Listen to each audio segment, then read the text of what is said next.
그때에 예수님께서 대답하여 말씀하시기를 오 하늘과 땅의 주님이신 아버지여, 아버지께서 이런 일들을 지혜롭고 총명한 사람들에게는 숨기셨고 젖먹이 어린애들에게는 드러내셨사오니 감사하나이다. 과연 그러하옵나이다. 아버지여, 그렇게 하심이 아버지 보시기에 선하셨나이다. 내 아버지께서 모든 것들을 내게 넘겨주셨사오니 아버지 외에는 아들을 아는 자가 없고 또 아들과 또 아들이 아버지를 누구에게든지 계시하고자 하는 사람들 외에는 아버지를 알지 못하나이다. 수고하고 무거운 짐을 진 자들아 다 내게로 오라. 내가 너희에게 쉼을 주리라. 나는 마음이 온유하고 겸손하니 나의 멍에를 메고 내게서 배우라. 그리하면 너희가 영혼의 쉼을 얻으리니 이는 내 멍에는 쉽고 내 짐은 가볍기 때문이라 하시니라. 아멘. 예수님께서 오늘 이 말씀을 하신 배경을 생각해 본다면 오늘 저희들이 지난 주일에 이어서 계속하여 제자의 삶에 관해서 배워야 될 점이 분명히 있습니다. 예수님을 따르는 제자의 삶이 무엇인가? 그 부분을 저희들이 계속하여 공부를 하고 있는데 오늘 여기서 예수님께서 갑자기 하늘에 계신 아버지께 찬송과 기도를 하는 모습이 나옵니다.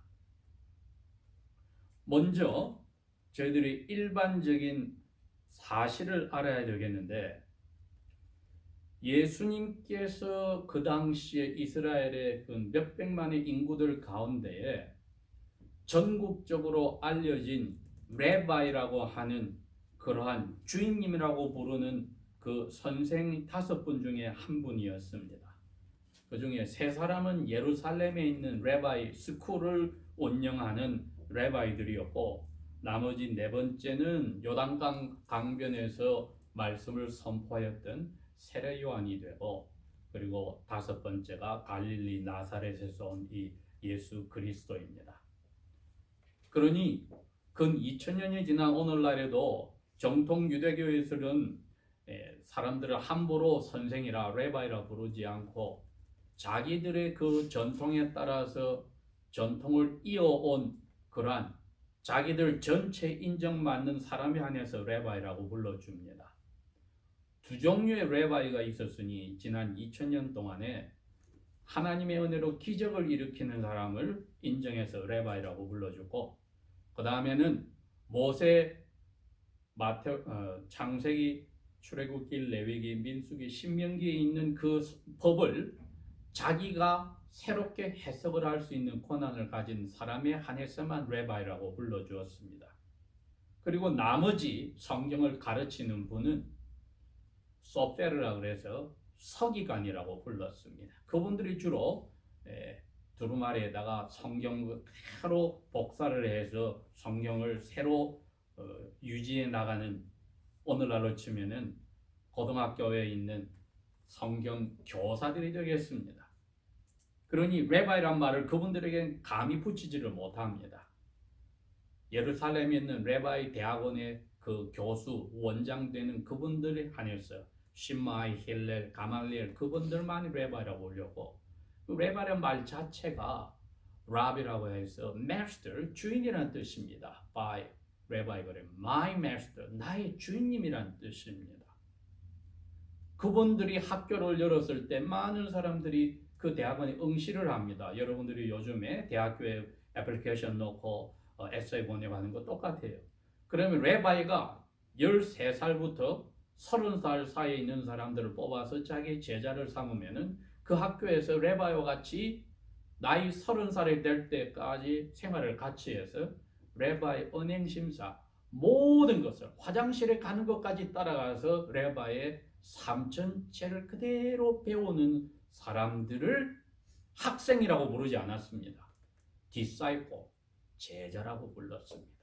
그러니 이스라엘에 그 레바이 스쿨에 있는 그 몇십 명의 사람만 탈미드, 영어로 disciple, 제자라는 이름을 붙였습니다. 나머지 회당 스쿨에 다니는 학생들은 그냥 student, pupil, 학생이었습니다. 그러니 레바이나 탈미드라고 하는 disciple라고 불리는 것은 아주 특별한 관계로 무조건 주인 대신 레바이의 모든 것을 닮아가려고 가족 부모를 다 떠나고 자기 돈을 다 fee를 내가면서 10년, 15년, 17년 이렇게 30살 될 때까지 레바이를 닮아가는데 그 중에 레바이가 인정해 줄 수 있는 사람에게 석세서 계승할 사람이 나오지 않으면 레바이는 혼자 계속 레바이로 이스라엘 전체에 살아야 됩니다. 이러한 레바이와 제자와의 관계에 엉뚱한 일이 생겼으니 나사렛 예수님이 대학원도 가지 않은 분이 고등학교 출신이 사람들에게 기적도 일으키고 하나님 말씀을 새롭게 번역해주는 이 두 가지를 동시에 하면서 지금 2000년의 역사 동안에 아직까지 지금 2020년이지만 이 두 가지를 동시에 하는 레바이는 이스라엘에서 나오지 않았습니다.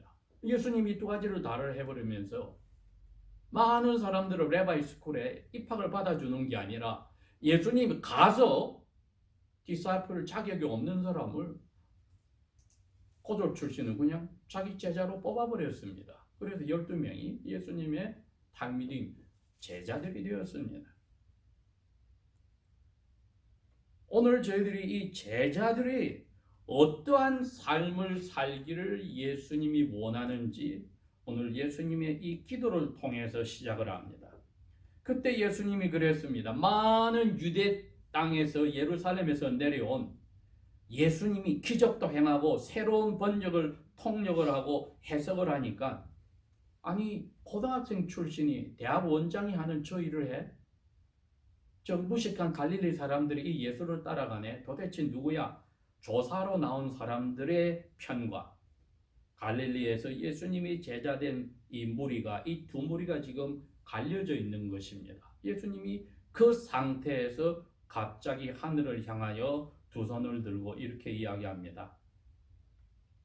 오 하늘과 땅의 주인이신 아버지여, 아버지께서 이런 일들을 지혜롭고 똑똑한 사람들에게는 숨겨버리고 젖먹이 어린애들에게는 나타내셨음을 감사합니다. 이렇게 기도를 합니다. 이렇게 하는 것이 아버지께서 보시기에 선하셨으니 아버지의 뜻대로 그렇게 지금 되고 있습니다. 예수님의 이 기도 속에서 저희들이 무엇을 찾느냐 하면은 예수님의 제자들은 하나님께서 보실 때는 엄마 가슴에 젖을 먹는 갓난 어린애와 같다는 표현을 썼습니다.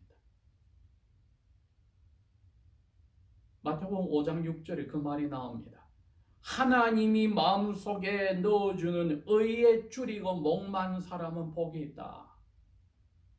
예수님을 따라다니는 혹은 예수님을 조사하러 온 사람들은 자기가 예수님의 가르침을 배울 필요가 없다고 생각하는 사람, 또 예수님의 제자들이 별 볼 일 없는 사람들이 감히 대학원생이라고 불림을 제자라는 이름을 받고 있는 것을 보니 그 사람들을 가짜게 보는 사람들이 있었습니다.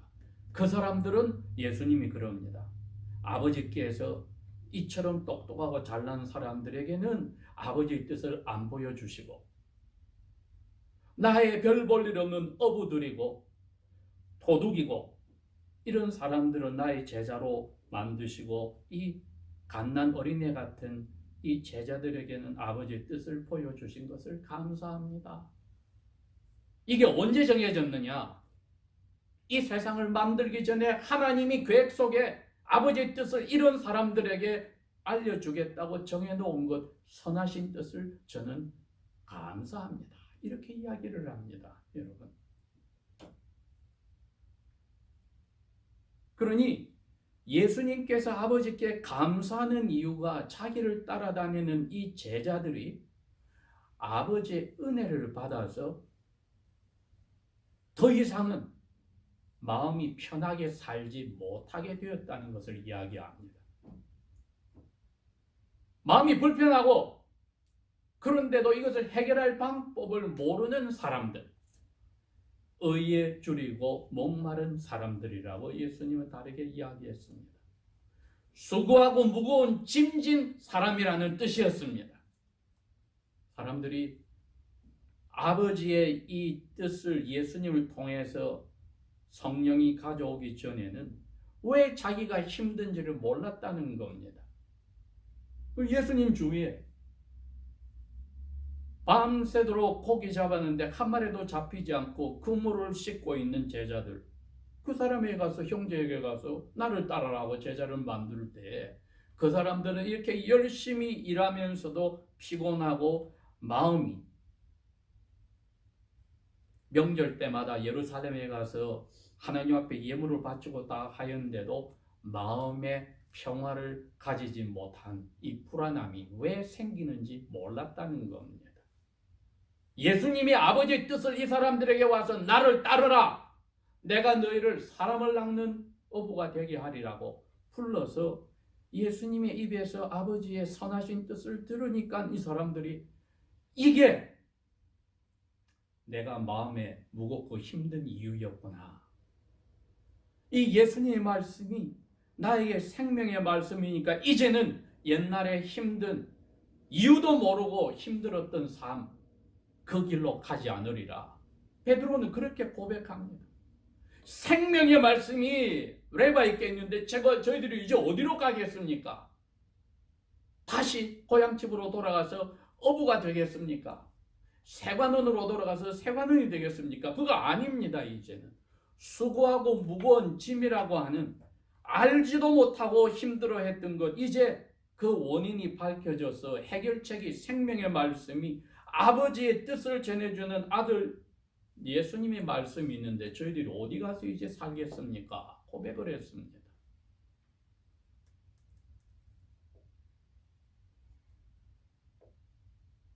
그랬기에 28절에서 30절은 예수님의 제자의 삶의 두 번째 특징은 다름이 아니라 갓난 젖먹이 어린애가 엄마 가슴에서 엄마 젖을 먹는 것 외에는 아무것도 기대하지도 않듯이, 엄마의 품이 이 세상의 모든 것이 그냥 다 엄마에게 자기의 모든 것을 맡기듯이 예수님의 이 제자들이 예수님께 모든 것을 맡기는 삶을, 무엇을 바라지 않고 자기가 힘들어하였던 것이 해결난 것 그 전체가 예수님께서 자기들을 부르신 것인 줄 알고 그 예수님의 입에서 나오는 말 한마디 한마디도 놓치지 않으려고 예수님의 언행심사를 따라갈 때에 그들이야말로 젖먹이 어린애와 같이 예수님을 믿는, 신뢰하는 사람들, 제자들입니다. 나에게로 와라고 불렀습니다. 왜? 너희들이 지쳤어, 힘들어. 다른 사람들의 가르침이나 너희들의 경험이나 이런 것 때문에 너희들이 왜 힘든지도 몰라. 그런데 너희들이 힘든 것은 아는데 왜 힘든지를 몰라. 우리의 경험도 그렇습니다. 나이 어릴 때 몰랐는데 나이를 들어갈수록 뭐가 나옵니까? 특권보다도 책임과 의무가 생기니까 사람들이 피곤해요. 이것저것 내가 해야만 일들이 생겨요. 그런다고 기쁨이 커져나가는 것도 아닙니다. 왜 이러한 수고하고 무거운 짐들을 가지게 되었을까는 성령께서 아들 하나님의 입을 통해서 주신 말씀 속에서 사람들에게 이건 너희들이 할 수 없는, 의로움이 빠졌기 때문에 힘들었던 거야. 그걸 밝혀준 겁니다. 의로움이라고 하는, 하나님만이 주실 수 있는 것이 나에게 없어서 내가 이렇게 힘들었구나, 죄 때문에 이렇게 힘들었구나를 확실히 깨닫게 되었으니 이거야말로 아버지의 이 세상을 만들기 전부터 부르시기로 작정한 사람들에게 주신 선하신 뜻이었습니다. 예수님이 그 아버지가 부른 사람들에게 와서 나를 따르라, 나를 따르라 하고 너희들의 이 수고하고 무거운 짐이 왜 피곤한지 내가 밝혀줄게. 너희들의 죄에 대해서 하나님의 화가 와 있는데 그거 의로움이 없으면 이게 힘든 거야. 그러니 예수님 주변에 이 두 종류의 사람밖에 없는 겁니다. 똑똑하다고 생각하는 사람, 사람들한테 인정받는 사람, 그리고 하나님 뜻대로 잘 산다고 사람들에게 보이고 또 자기도 그렇게 착각하고 사는 사람들은 예수님을 한번 따져보고 관찰하려고 왔을 뿐이지 예수님을 가볍게 별 볼 일 없는 갈릴리 촌사람으로 본 것이지 생명의 말씀으로 찾아온 것이 아니었습니다. 고린도 교회에 사도 바울이 전도를 해서 많은 사람들이 예수님의 제자가 되었는데 거기도 그랬습니다. 고린도전서 가면은 너희 가운데 대부분이 별 볼 일 없는 사람들을 하나님이 아들, 딸로 만들어서 너희 도시에서 잘난 체하고 존경받는 사람들의 세상의 영광을 별 볼 일 없게 만들었느니라. 그게 하나님의 방법이란 거죠. 그러니 사람들에게 인정받을 수 있고 자격이 있는 사람들은 무조건 하나님 나라에 못 들어간다는 뜻이 아니라 숫자가 아주 적더라는 겁니다. 오히려 자기가 수고하고 짐을 진 이 괴로움이 무엇 때문인지 몰라서 답답해해서 예수님이 부르실 때 와서 성령의 은혜로 죄가 하나님의 의로움이 빠져서 이 괴로움이 있었구나를 발견한 별 볼 일 없는 사람들의 숫자가 훨씬 더 하나님 나라에 많더라는 것입니다. 그러니 이분들은 불러주신 예수님의 입에서 나오는 말 하나하나를 놓칠 수가 없는 겁니다. 그거 외에는 자기들의 바라고 자랑할 게 아무것도 없는 겁니다. 갓난 어린애가 엄마 가슴에서 무엇을 자랑할 게 있습니까? 엄마를 믿어주는 것 외에는 아무것도 없습니다. 그 순수한 젖을 먹는 것 외에는 자기 삶이 나갈 게 없습니다.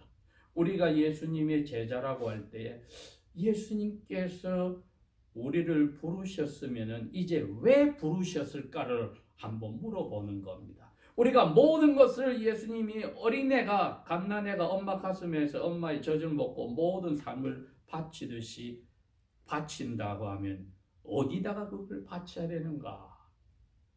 생명의 말씀이 예수님의 삶에서 어떻게 사라졌는지를 관찰하는 겁니다. 마태, 마가, 누가, 요한복음에 왜 있습니까? 어린애로 태어나기 전부터 33살 반이 되어서 돌아가시고 다시 부활하시고 하늘로 가실 때까지 사람으로서의 죄 없는 사람으로서 예수님이 아버지의 뜻에 따라서 아버지의 말씀에 따라 어떻게 살았는지를 관찰하는 겁니다. 여러분, 우리가 이 사복음서를 열심히 들여다보는 이유가 어떻게 예수님은 사셨는가 관찰하여서 예수님이 하신 말씀대로 하는 겁니다. 나의 멍에를 지고서 나에게서 배우라. 이 멍에란 다른 뜻이 아니라 예수님의 가르침이란 뜻입니다. 레바의 티칭, 닥트린을 그때는 벌든 혹은 요크, 멍에나 짐이라고 불렀습니다. 나에게서 배워라. 목적이 배워라입니다. 그게 원래 탈미딤 제자들과 예수님 레바의 관계였습니다. 모든 것을 하루 24시간 1년 365일 17년, 16년, 15년 나이 30살 될 때까지 배우는 겁니다. 나는 온유하고 겸손하다 영원해.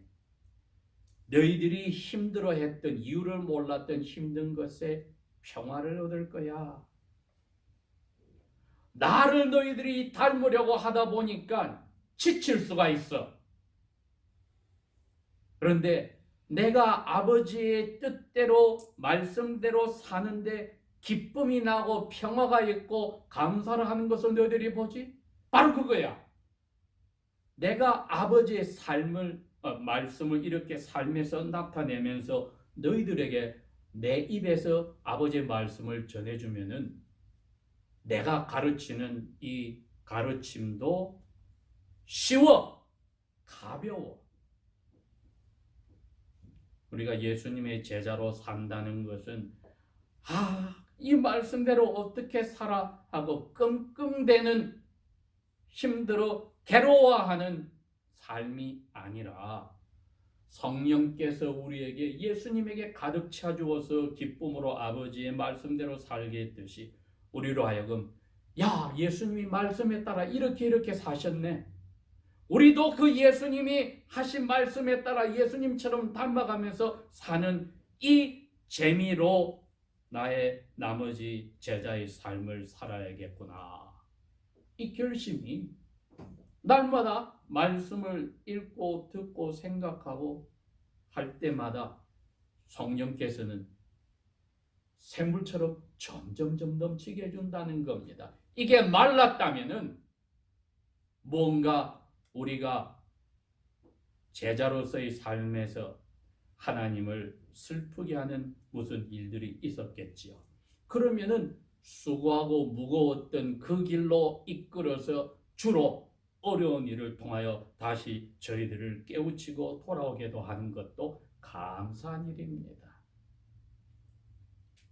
나의 멍에와 나의 짐, 즉 나의 가르침은 쉽고도 가벼워. 내가 아버지의 뜻대로 사는 것을 삶을 다 살아서 너희들에게는 가벼워. 너희들의 실패도 내가 다 아버지께 다 갚아버렸어.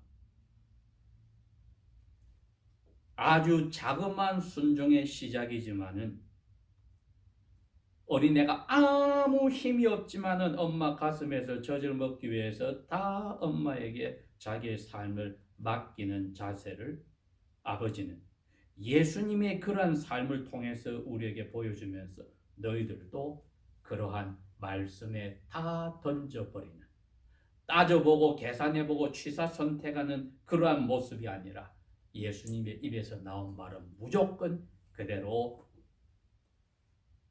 맛있는 우유처럼 마시는 신뢰를 날마다 쌓아가라.